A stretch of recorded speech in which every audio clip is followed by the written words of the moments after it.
If you happen to stumble on this video without any context, I've already posted a video of me updating this bathroom. As a way to keep the pace moving in that video, I created this one so I can be a bit more detailed in what I did. That said, in this video, I'm gonna take this old mirror and give it a new life. I went through a number of ideas before I settled on a final thing. It was either replace the mirror, which could cost hundreds more, or leave it alone and freshen it up for a fraction of the cost. You can see the edge of the mirror and how rough it looks.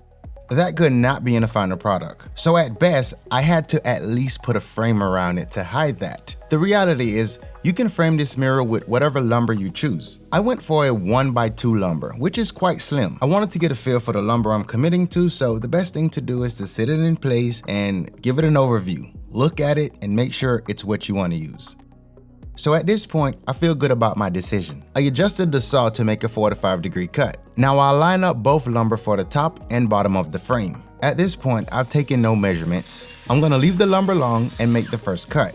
I'm gonna set these off to the side and grab the next piece of lumber.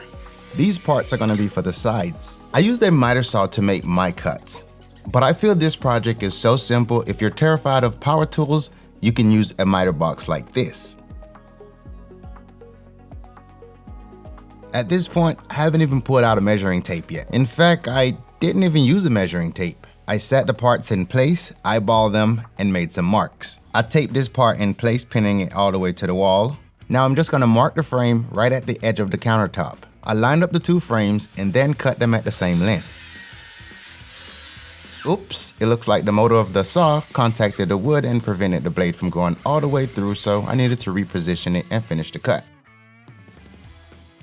I'm just gonna tape this part here to hold it, then take the top part of the trim, hold it up, and make the marks. I will hold the frame so that the outer edge is slightly above the mirror and place a mark. Now I'll trim the two sides and that's it. So now that I had a plan, I set this off to the side and I came back to it another time to now put all the pieces together. So what I'm gonna do here is find the center of both parts and place a mark. I will only do this on the top and bottom part of the frame. I'm gonna drill a hole without going all the way through. Once I drill these two holes, I'll go to the other end and repeat. I applied some wood glue on the end grain of both parts and butt them up against each other. I'm now going to drill a pilot hole through both parts, utilizing the holes that was previously drilled. This is to prevent the sides from splitting once driving a screw through it. I'm gonna add an additional clamp to prevent the parts from shifting as I drive the screw in. To make sure I get the joints tight, I'll lay out all the parts, apply glue, clamps, and then add the screws. It's not a bad idea to plug the holes, although it's not needed. The locations of the holes would be at the top of the frame and the bottom, not the sides. The final step here is to sand it down before painting. So right now I'm gonna be using a paint primer in a can. I went with a matte black finish. At this moment I was trying to get every little bit of spray out of each can. It was very convenient for me to set up outside and spray. I ended up applying 2 coats. I painted the entire frame, front and back. After the first coat, I gave it a light sand and applied a second. To attach the frame to the mirror, I used liquid nail, and I didn't use any liquid nails because there are different variations of them. I used one that specifically said it was meant for glass. I'll link it in the video description or I'll tag it if I can.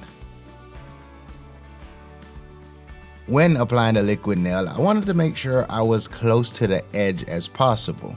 I say that because one thing you don't want is when you put the frame on is for the liquid nail to spread and then you can see it through the mirror, if that makes sense. You don't want to look in between the frame and the mirror and see the liquid nail. So I think if you're close to the edge, you'll be in a safe zone. There's no need to rush with this. It's not a fast drying product.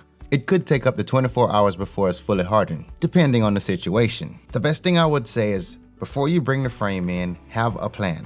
I have a few gallons of paint below within reach to help me hold the bottom of the frame. I also had a roll of masking tape within reach and a piece of plywood in the background to help if I needed it. At this point, the cans of paint are resting up against the frame and you can see the frame is staying in place pretty well. Even before painting the frame, you should probably make sure it sits flat to the mirror. Now would not be a time to find out there's an issue with your frame. While applying the tape, I pulled it tight to make sure the frame was pinned against the mirror. For just over $40, you can take this old mirror and give it a new life. And this is the final result. If you haven't seen it already, be sure to check out the bathroom video. It's already on the channel, and the next video coming up is the partition wall. Also, I will be posting the remaining videos in this series as I get them edited, so make sure your bell notifications are turned on, and I'll see you on the next one.